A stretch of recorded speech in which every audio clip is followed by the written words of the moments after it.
ପିଲାଟିଏ ଗାଁ ଚାହାଲିର ଚାଟ ସିଏ ଚେହେରାଟି ତାର ଡାଉଲ ଡାଉଲ ବୁଦ୍ଧିରେ ତାହାର ସରିଟିଏ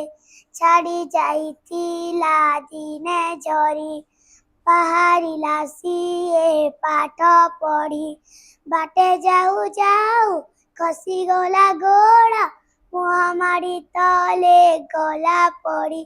ଗୁରୁଜୀ ଦେଖିଲେ ଦେହ ତାର ପାଣି କାଦୁଅରେ ସର ସର ଦିନେ ସେତିକି ଖାଦରଣ କରି ହୋଇଅଛି ତରବର ପଚାରିଲେ ଗୁରୁ ଏଠି ହେଲା ଏसे ସରି ତତେ କିଏ କଲା ପିଲାଟି କହିଲା ବେଗେ ଆସୁ ଆସୁ କାଦୁଅରେ ଗୋଡ଼ ଖସିଗଲା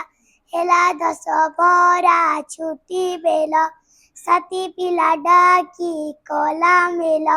ବାଲିଗୁଟି ମାଟି ପକାଇ ସଭିଏ ଗାଁ ଦାଣ୍ଡ କଲେ ସମତୁଲ ଏହା ଦେଖି ଲୋକେ ହେଲେ କାବା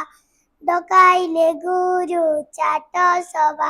କହିଲେ ଭଲି ଭଲ କାମ କରି ଦୁନିଆରେ ଦିନେ ବଡ଼ ହେବା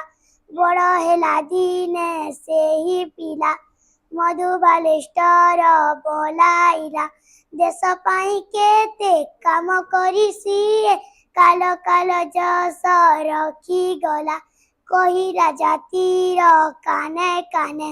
ଉଠିବୁ ଆଉ ତୁ କେତେ ଦିନ ପୁରୁ ଗୌରବ ପଡ଼ୁନାହିଁ କିରେ ତୋର ମନେ ତେଜ ଭରା ତାର ବୀରବାଣୀ ନବଜାଗରଣ ଦେଲା ଟାଣି ନୂଆ ଜୀବନର ଆଲୋକ ଦେଖାଇ କୋଟି ଜନମର ଦେଲା ଟାଣି।